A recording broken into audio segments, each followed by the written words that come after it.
I'll admit the title is a bit hyperbolic, gotta get you to click somehow, but I do think there's an element of Richard Hell that is underrated. I think he did so much to pioneer the aesthetic of punk music and the ideas of punk music, and he's kind of brushed over. So I think it is important to tell the story of Richard Hell, someone who impacted and influenced so much of the early days of punk music through three different great bands.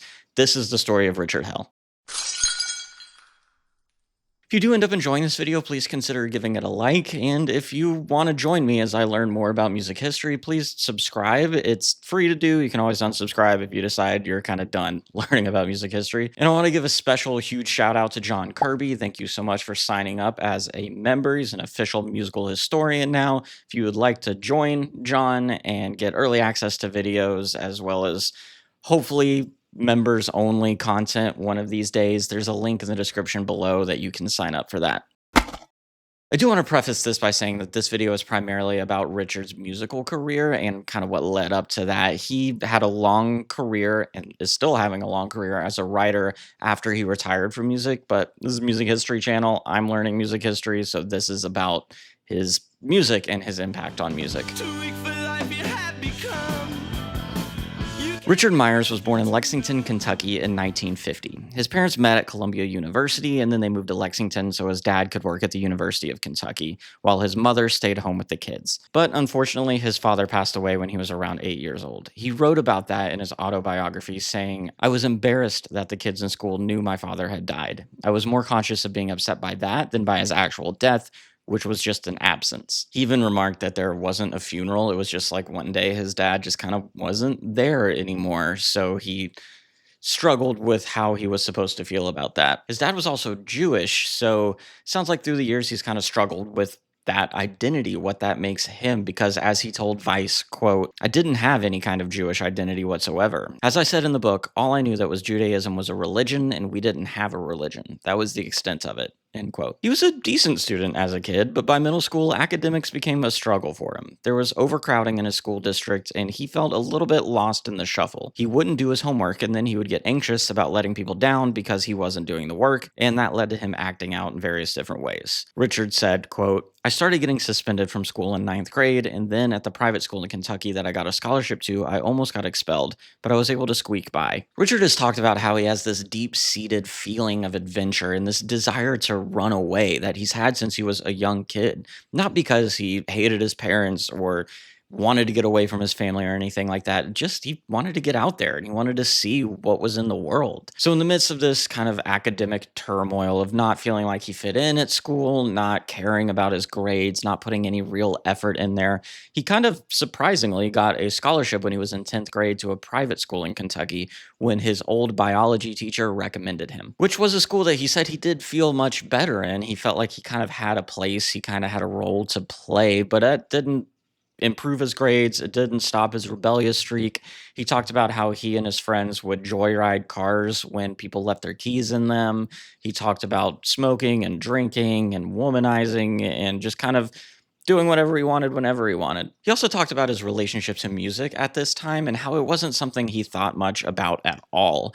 Whenever he listened to music, it was mostly as a background thing. Sure, if he stopped to think about it, he would think that these people in these rock bands probably have pretty interesting lives. It would probably be something fun to do, but it never felt practical. It never felt like anything he or any of his friends could actually do. He talked about in his autobiography that he tried to take lessons at some point, I think, to play the clarinet, and he just found trying to play an instrument super boring, so it never really made sense for him to think that music was something that would be in his future. In 1965, his mother got a job teaching at Old Dominion in Virginia, so Richard moved to Norfolk, which is a pretty rural area. He said that it made Lexington look like the center of the universe. Instead of sending him back to public school, which Richard would have hated, his mom found a boarding school in Delaware that accepted him, and after his grandmother paid most of the tuition, Richard and enrolled in Sanford Preparatory School, where, and this may be shocking, his behavior and interest in school did not improve. He continued barely caring about his grades and experimenting with different narcotics, and he also met a guy named Tom Miller,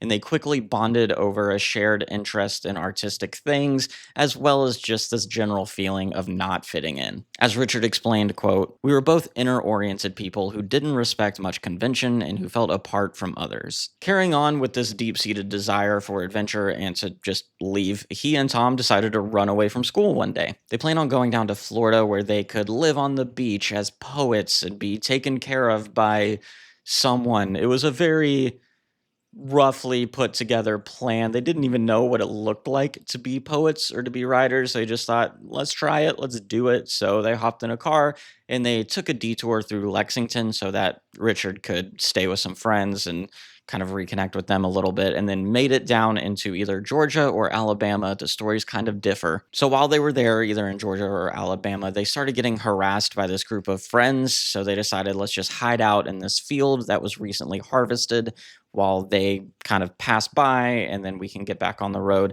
So they built themselves a little fire, and then we're just kind of goofing off and tossing around burning sticks and accidentally set the whole field on fire. The police quickly showed up, took them into custody, where they found out that they were the runaways from Delaware. I have no idea how they found that out. That seems like such a stretch to do. So I don't know how that happened, but somehow they figured out they were the runaways from Delaware and shipped them back up to Delaware, where I think they were expelled. Either way, Richard said he couldn't do it anymore. He couldn't go to a different school. He couldn't go back to that school. So he came up with an agreement with his mom that if he could get a job and earn $100 to kind of like support himself initially, she wouldn't report him if he left. So he worked at a bookstore that specialized in pornography and saved up the money and then moved to New York City. And that's where his life would truly begin, at least as he saw it.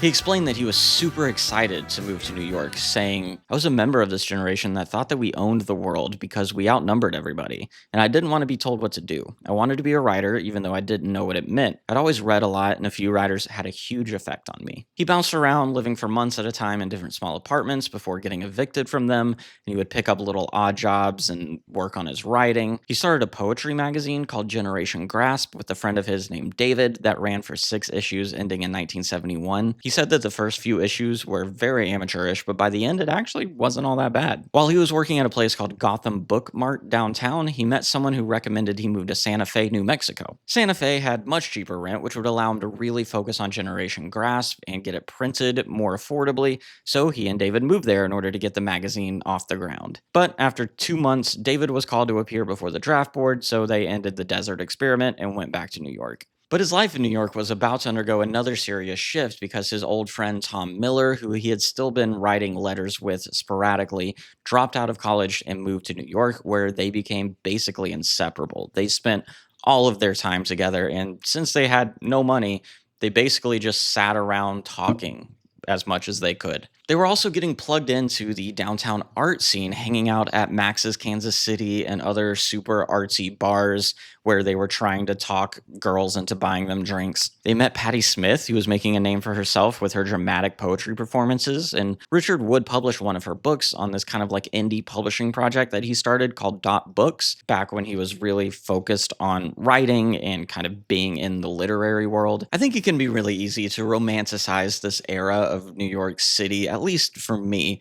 It feels like a time where you could actually afford to live downtown on basically no money and be surrounded by like-minded artists in this community of people just wanting to express themselves and making cool stuff. But Richard highlights how boring it was most of the time, how there just wasn't much to do since they had no money and the apartments were kind of run down. So they were just sitting in these like empty apartments trying to think of anything to do. And then he also talked about how a lot of the like musicians that we think about are the ones who made it. And for every one of those, there was another 30, 40 bands who were just playing really bad derivative music. So it maybe isn't as glamorous as we tend to make it in our retelling of this time. For example, Richard once told the story about him and Tom deciding to just take a road trip to try and hunt down rare and first edition books with the idea of starting a bookstore or a special edition bookstore. They went around, collected a bunch of books, and then couldn't part with them, so the idea kind of died. But it shows their mentality of just looking for something to do.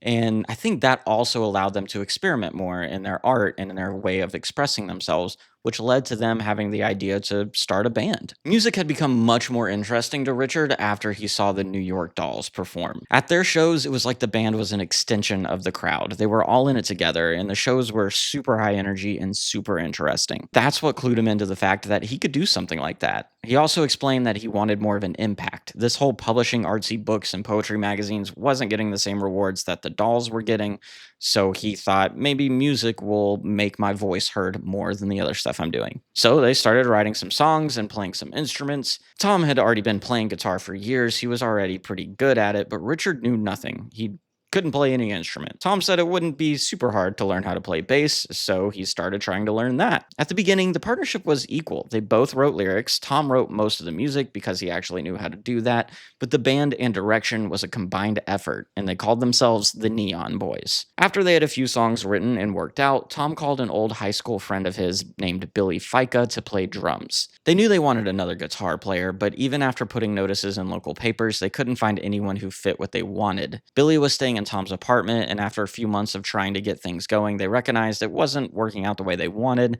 so the band split apart. But that experience taught Richard something very important. It taught him what it actually looked like to be a part of a band. He wrote, "There was much more to having a band than writing and performing songs, and instantly I felt like I was in my element." They also thought that their names were way too boring to be in the kind of band that they wanted to be in. I mean, it's Richard Myers and Tom Miller. Like, that doesn't sound like rock and roll names, so they changed it.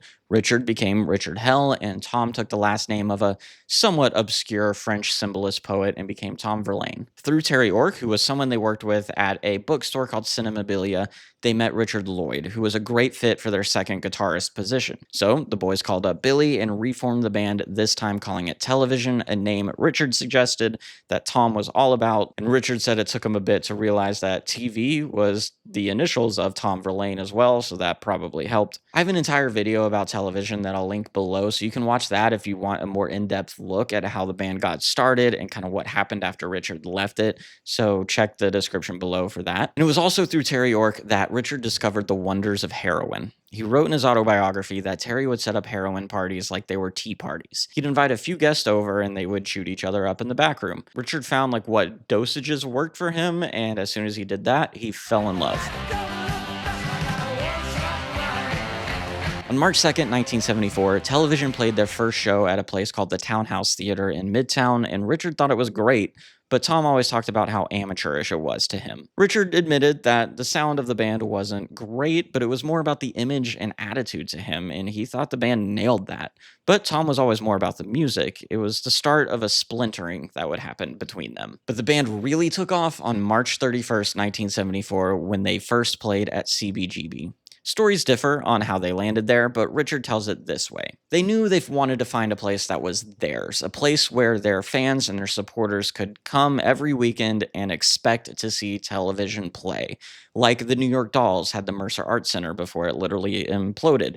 They wanted a place like that, and there was no shortage of kind of divey bars to ask about. So, as Richard Hell says, Richard Lloyd and Tom were walking home from a band rehearsal one day when they saw Hilly Crystal kind of like setting up the awning for his bar that he had recently renamed CBGB, which stood for Country, Bluegrass, and Blues. They eventually convinced Hilly to let them play there by arguing that Hilly wouldn't have to pay them anything. The only money they would get would be taken at the door, where they would charge like a couple bucks to get in, and they would be willing to let in any of Hilly's regulars for free anytime they wanted to, and then Hilly would get to keep all of the money that the bar earned. So it was really kind of a win-win for him. There's also a pretty famous story that Television helped build the stage at CBGB.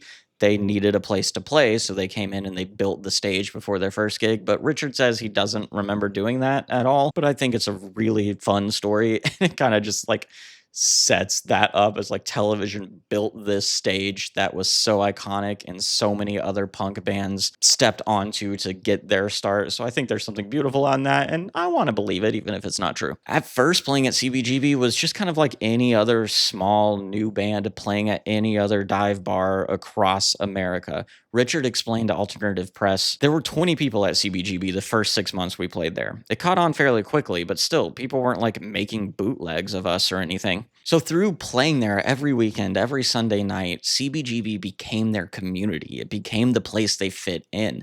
Patti Smith went to one of their early shows and then started performing music as well, creating the Patti Smith group, and she would play at CBGB. Soon, other bands inspired by television were sprouting up and playing there, like the Ramones, Blondie, and Talking Heads. It grew to become the epicenter of the first wave of punk music. I have a video all about CBGB as well, kind of what happened to it, where it came from, so I'll link that in the description as well. But while all of this was building around CBGB and around this new exciting punk music, Richard Hell was starting to feel dissatisfied with all of it, with this movement that he was helping spearhead. By early 1975, Richard realized that Tom was shutting him out of the band. They weren't playing any of Richard's songs in their set anymore. Tom was the frontman, and he wanted Richard to stay still on stage. So after a series of shows set up by Malcolm McLaren in March of 1975, Richard quit television. But he wasn't out of a band for long. He got a call from Johnny Thunders, who was the guitarist of the New York Dolls and just a hero for Richard.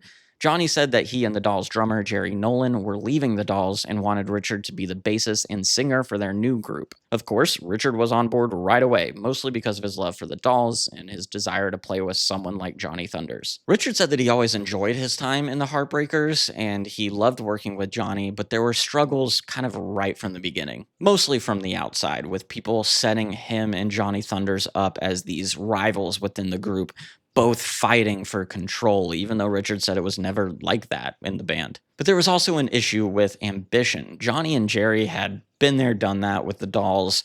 They had made a name for themselves. They had built their identity. They had kind of created their own image. So they weren't necessarily wanting to grind that hard in order to make the band bigger.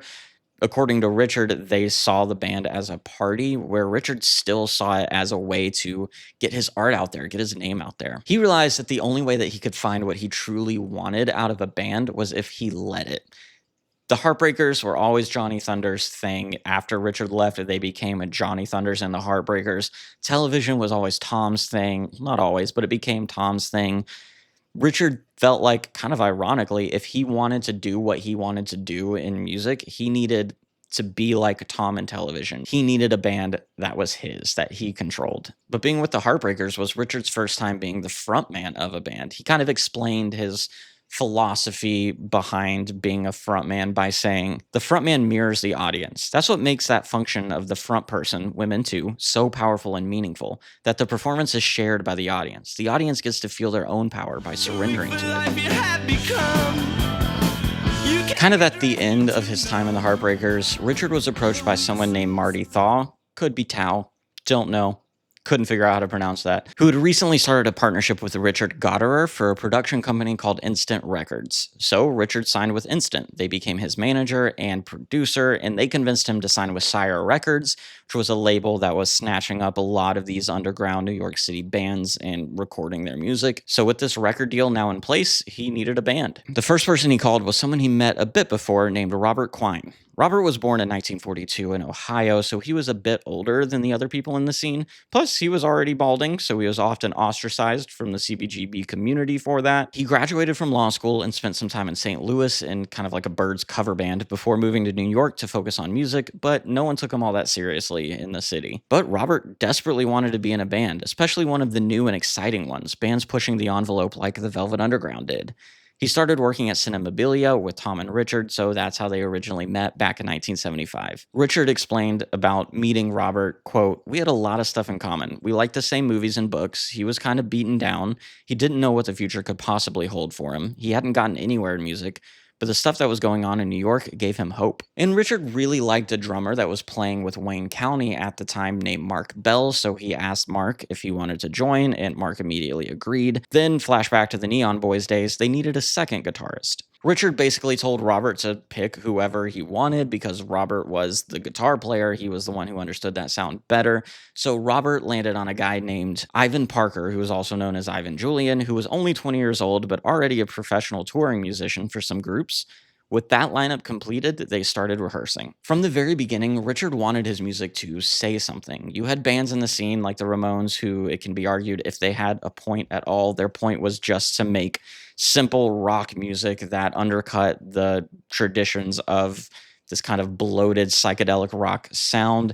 But then you had artists like Patti Smith, who was extremely literary, was essentially just making poetry set to music. Richard kind of wanted to be in the middle of that. He wanted to make things that were saying something, did have a point, but they weren't necessarily the just like pure aggression of the Sex Pistols. They weren't the pure artsy of Patti Smith.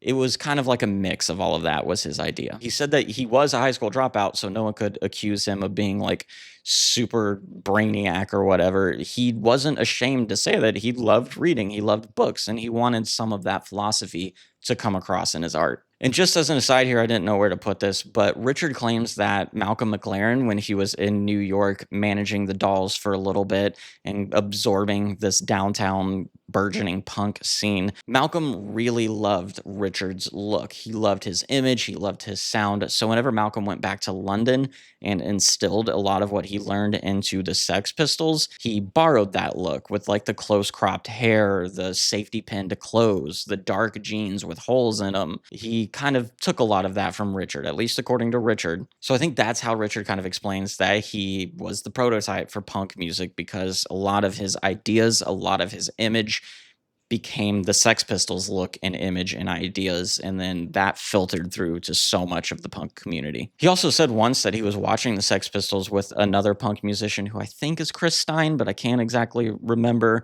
Chris Stein, the guitarist and songwriter of Blondie, where Chris looked at him and said, it's like watching four of you. So at least according to Richard, other people agreed that the Sex Pistols had essentially borrowed his look. So as egotistical and overly full of himself as Richard can come across at times, I do think there is something to be said about this idea that his look, his aesthetic, his ideas laid so much of the groundwork for punk music. Anyway, Richard called his new group the Voidoids, taken from a conversation he had with Tom years before, where they joked that you could make anything an insult by adding oid to the end of it. They played their first show at CBGB in the fall of 1976. In January of 1977, they got an offer from Sire Records, and by October of 1977, their first album came out. That album, Blank Generation, was recorded at Electric Ladyland Studios in 3 weeks, but then because Sire wanted to change their distribution deal, there was a large delay in releasing it, so the band was able to re-record a few things. As is typical of these albums, critics at the time were split, with many of them not understanding it. But looking back now, it is seen as one of the defining albums of early punk. But while all of this was happening, Richard's drug use was quickly turning from recreational to habit to pretty quickly serious addiction. He was starting to feel more lonely and isolated in this addiction. He explained the pain of addiction in an interview with Loud and Quiet, saying, "Your whole life has been turned into a search for drugs, and the effort to get free from them is so painful. It's like the pain and suffering is at least equal, probably greater than any of the pleasure you had at the beginning." And then everything that he had built with his new band started to disintegrate when Sire sent them to England to open for The Clash.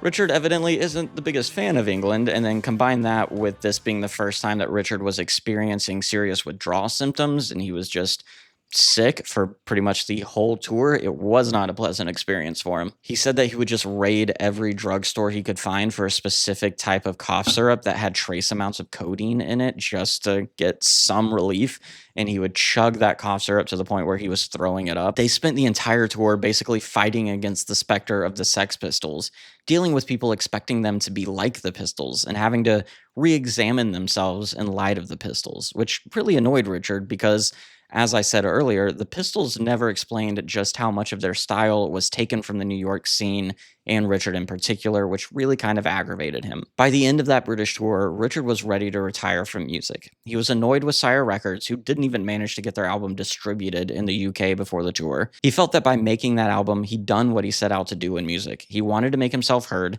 and he accomplished that. Plus, with the addiction ramping up, he didn't have the energy or the drive to make people outside of New York pay attention to his band. Robert summed up that tour by saying, "When we toured England, things were really bad. We opened for The Clash in the fall of '77 and got spit on, hit with cans of beer. Sire didn't even bother to release the record there until the tour was over. They put up posters for the tour on the last night after we'd played for a month. It was dreadful. It was my first real tour. Hell was physically ill, speaking tactfully. It was just a horrible experience." Back home, Richard stopped rehearsing and he stopped wanting to play the bass at all, so the band brought in a new bassist, which really annoyed Robert. Richard wasn't the best bassist, he'll readily admit that, but his playing brought something different to the band that a more professional bass player couldn't copy, and the band broke up for a while once they got back from England. Robert explained, "We did a little Midwest tour and we were making good money. We could have gone on for years. We just saw there was no future in it by October of '79. I told Ivan I was quitting, so Ivan called Hell and he quit. There was no more creativity. There was nothing left." Richard did manage to get them out of their deal with Sire, even though the band was already broken up, and he agreed to a deal with Red Star Records, which was kind of this new offshoot label started by Jake Riviera, who had already started Stiff Records that signed a bunch of the UK punk bands like The Damned and The Adverts, so they started working on a next album for Richard Hell and the Voidoids, with no band. By the time of recording, Richard was not motivated to play music at all. Other than Richard and Robert, the band was completely different from the group that recorded the first album. By that time, Mark Bell had gone on to become Marky Ramone. Ivan had started a band called The Outsets, so they needed to find new people to fill it out, which Richard just kind of let Robert do. They recorded the album in 3 weeks, but Richard was too strung out on drugs to make it for the first two, so by the time he got there, Robert had created this kind of droning, jazzy guitar tracks that Richard put his vocals on top of. Maybe the press was getting more used to the punk scene at this point, but that album called Destiny Street, released in 1982, was way more favorably reviewed, even if it isn't seen as iconic as the first one. Richard said about it, "Destiny Street was frustrating. I was in a bad way when I made it, and it shows, and pretty soon I wished I could fix it." But that was the last album Richard Hell and the Voidoids would make. They did eventually re-release that album after fixing some things like Richard wanted to do. After realizing that he needed to get off heroin and cocaine and recognizing how triggering being in the rock and roll scene was for his addictions, he decided to retire from music. Since then, he's gone on to be a professional writer, and he still lives in New York City. He's been in the same apartment for like 40 years. He did briefly come out of retirement in the 90s for like a month to play on a project called Dim Stars with Thurston Moore from Sonic Youth. But I don't know if I fully count that as returning to music, since it was always kind of this random one-off thing. Robert Quine passed away in 2003 from an apparent suicide after the death of his wife. Tom Verlaine passed away in 2023 due to prostate cancer. Richard told The New Yorker that they had never rebuilt their friendship from the, in his mind, earlier betrayal. He said, "When I would see him, I would invariably come away thinking he just rubs me the wrong way. Even though he was my best friend, and in lots of ways we had more in common than anybody else in my life, those are the most impressionable years. They're when you're forming. And if you shared that experience with someone you're with constantly, it's eternal. It doesn't go away. So I still have that feeling of brotherhood with him, even though I couldn't stand being in his presence." And he said in a different interview, "It's like an old love affair. You're totally over it, but you don't want it brought back up in your head." I think I'll end this video with Richard's own words about his career and looking back on his life. He said, quote, "Sometimes I think my life is over, and everything up to now has been material. Since my life is over, now I'll use the material." So that's the story of Richard Hell. Let me know what you think about him. Do you think he's correct in saying that his image and aesthetic and style kind of built punk? What is your favorite band that he's been in? What are some stories you have of meeting him or going to his shows? I always love reading about that in the comments. Like the video if you liked it, and subscribe so you can join this journey of me learning music history.